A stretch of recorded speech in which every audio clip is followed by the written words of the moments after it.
একটি গ্রামে রবি নামে একটি ছেলে থাকতো। তারা ছিল খুব গরিব। সে খুব দুষ্টু আর জেদি ছিল।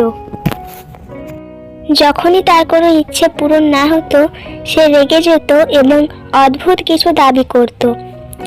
একদিন তার বাবা তাকে একটি ছোট্ট খেলনা কিনে দিতে পারেনি, কারণ তার বাবার কাছে টাকা ছিল না।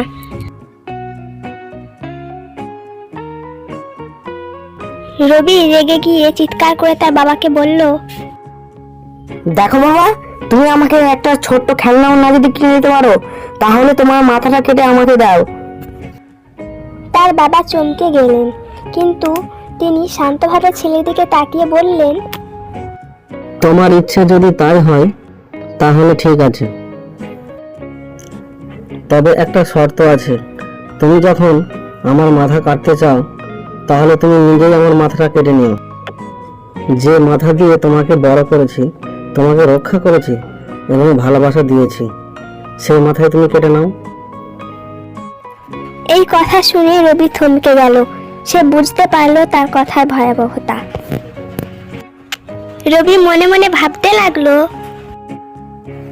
বাবা আমার জন্য কত কষ্ট করছে, আমি শুধু নিজের জন্যই ভাবছি।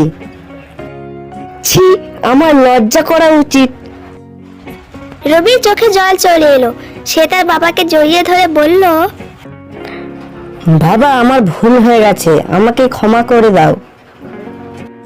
আমি আর কখনো এমন বলবো না, তুমি আমাকে ক্ষমা করো।